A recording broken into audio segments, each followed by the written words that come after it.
కేవలం 10 రూపాయలకే ఇంత వినోదమా? 80 రూపాయలకే బోటింగ్. ఎక్కడనుకుంటున్నారా? మన అంబేద్కర్ కోనసీమ జిల్లా దిండి గ్రామంలో చుట్టూరు గోదావరి, స్విమ్మింగ్ పూల్, అలాగనే గెస్ట్ హౌస్లు, అలాగనే చుట్టూరు పచ్చనిదనంతో కొబ్బరి చెట్లతో అద్భుతంగా ఉంటుంది ఈ ప్రాంతం. ఇది పర్యాటక ప్రాంతంగా ఉంది. ఇది 10 రూపాయలకి మనకి ఎంట్రన్స్ ఫీజుతో లభిస్తుంది. ఫ్యామిలీతో ఎక్కడికైనా వెళ్ళాలనుకుంటే మంచి ట్రిప్ అవుతుంది. కేవలం 10 రూపాయల టికెట్ టోకెన్ తీసుకోగానే లోపలికి వెళ్ళగానే బోటింగ్ ఉంటుంది. ఇక్కడ బోటింగ్ కేవలం ఒక మనిషికి 80 రూపాయలు తీసుకుంటారు. ఒక అరగంట సేపు లోపల గోదావరి అంతా తిప్పి చూపిస్తారు. ఇంకో స్టార్టింగ్ రాగానే ఇక్కడ 80 రూపాయలతో మనం టికెట్ తీసుకుంటే పక్కనే బోటింగ్ ఉంటుంది. ఆ బోటు మన కోసం ఎదురు చూస్తుంది. వెళ్దాం రండి. టికెట్ చూడండి, 80 రూపాయలు తీసుకున్నారు. మళ్ళీ చిన్నపిల్లలకి టికెట్ ఉండదు, ఫ్రీ. పెద్దోళ్ళు మాత్రమే 80 రూపాయల టికెట్ తీసుకోవాలి. మ్యాక్సిమం 10 ఇయర్స్ వరకు టికెట్ తీసుకోరు. ఇదే మనం ఎక్కాల్సిన బోటు. అవి స్పీడ్ బోట్ అయితే వేరే కాస్ట్ ఉంటుంది. ఇది బోటింగ్ మొత్తం ఫ్యామిలీ బోటింగ్ అనేది. పైన చుట్టూరు లొకేషన్ చాలా అద్భుతంగా ఉంటుంది. అవి పెద్ద కప్ బోట్ కనపడుతుంది కదా, అది వేరే రేట్ ఉంటుంది. ఒక్కొక్కరుగా మొత్తం 30 మందితో సిట్టింగ్ ఉంటుంది. 30 మంది ఎప్పుడైతే ఎక్కారో అప్పుడు ఈ బోట్ స్టార్ట్ చేస్తున్నారు.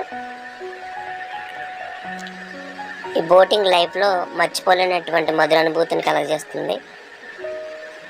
చుట్టూరు పచ్చని కొబ్బరి చెట్లతో, అలాగనే చుట్టూరు గోదావరి. ఇటువైపున కొత్త బ్రిడ్జి కడతారు, ఇటువైపునేమో దాదాపు 1.5 కిలోమీటర్న్నర బ్రిడ్జి ఉంటుంది. అది కూడా చాలా అందంగా కనపడుతుంది ఈ బోటింగ్లో. అంగ మీకు కనిపించే బ్రిడ్జ్ ఒకటే చించినాడ నరసాపురం వైపు వెళ్ళేటువంటి బ్రిడ్జ్. అది హైవే అన్నమాట. అది చించినాడ బ్రిడ్జి అంటారు. చుట్టూరు పచ్చని కొబ్బరి చెట్లతో చాలా అద్భుతంగా లొకేషన్ కనపడుతూ ఉంటుంది. ఈ బ్రిడ్జి కింద నుంచి వెళ్తున్నప్పుడు చాలా మర్చిపోలేనటువంటి అనుభూతిని భలే కనపడుతుంది. చూడటానికి చిన్న బ్రిడ్జి అయినా అది నేషనల్ హైవే, చాలా అద్భుతంగా కనపడుతుంది. ఇప్పుడు మనం బ్రిడ్జి దగ్గరికంటే వచ్చాం. బ్రిడ్జి చూడండి ఎంత అద్భుతంగా కనపడుతుందో. మళ్ళీ బ్రిడ్జి దాటిన తర్వాత అవతల వైపున కూడా వ్యూ చూపిస్తాం, చాలా అద్భుతంగా ఉంటుంది. ఒకసారి చూడండి. ఇప్పుడు మనం బ్రిడ్జి కింద ఉన్నాం. బ్రిడ్జి అవతల వైపుకి వెళ్తున్నాం. ఇప్పుడు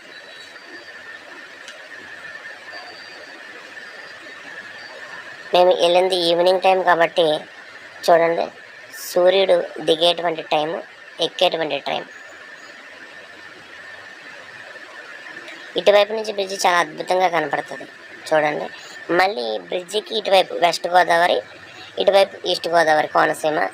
ఇక్కడ ఇప్పుడు మనకి ఇటువైపు కనపడుతుంది వచ్చేసి వెస్ట్ గోదావరి. వెస్ట్ గోదావరి ఇది ఒక గెస్ట్ హౌస్ అనమాట. ఇక్కడికి కూడా వెళ్ళవచ్చు. ఇక్కడ కూడా రూమ్స్ వస్తాయి. ఇంకా కొంచెం ఎదురుకి వెళ్ళిన తర్వాత ఇంకా గెస్ట్ హౌస్లు చాలా ఉంటాయి. అవన్నీ మీకు గూగుల్లో అవైలబిలిటీగా ఉంటాయి, మీరు చెక్ చేసుకోవచ్చు. ఇప్పుడు మనం వచ్చింది వెస్ట్ గోదావరి. ఇందాక మనం బోట్ ఎక్కిందేమో ఈస్ట్ గోదావరి, ఇక్కడికి వచ్చిందేమో వెస్ట్ గోదావరి. రెండు గోదావరి కలయిక. ప్రజెంట్ ఇప్పుడు దాన్ని అంబేద్కర్ కోనసీమ జిల్లా అంటున్నారు.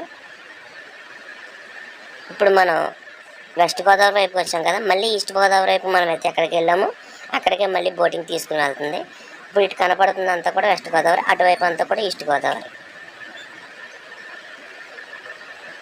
లైఫ్లో మర్చిపోలేనటువంటి మంచి అనుభూతిని అయితే మీకు కలిగిస్తుంది అంటలో ఏమాత్రం అతిశయోక్తి లేదు. పిల్లలు చాలా బాగా ఎంజాయ్ చేస్తారు. ఇప్పుడు మనం అంబేద్కర్ కోనసీమ జిల్లాలోకి వచ్చేసాం, దిగిపోతున్నాం. దిగిపోయిన వెంటనే కూడా ఇంకా చాలా ఇక్కడ ఉంటాయి కార్యక్రమాలు. చూడండి, చిన్నపిల్లలు ఆడుకోవడానికి వివిధ కార్యక్రమాలు ఇక్కడ. కేవలం అవన్నీ కూడా ఫ్రీయే. మళ్ళీ అక్కడ ఈ బోటింగ్ చాలా కాస్ట్ ఉంటుంది. అవన్నీ కూడా మళ్ళీ వేరే వేరే కాస్ట్లు ఉంటాయి. ఇవైతే ఫ్రీ, అవన్నీ కాస్ట్ ఉంటాయి. ఇప్పుడు మనం స్ట్రైట్గా నడుచుకుంటూ వెళ్తే అక్కడ మనకి కనిపిస్తుంది వచ్చేసి స్విమ్మింగ్ పూల్. ఈ స్విమ్మింగ్ పూల్లో ఇదివరకైతే మొత్తం అందరికీ స్నానం చేయడానికి అందుబాటులో ఉండేది, కానీ ఇప్పుడు కేవలం ఈ రూమ్స్ బుక్ చేసుకున్న పైన కనపడుతుంది చూడండి, రూమ్స్ బుక్ చేసుకున్న వాళ్ళకి మాత్రమే స్విమ్మింగ్కి అనుమతిస్తున్నారు. ఇది స్విమ్మింగ్ పూల్.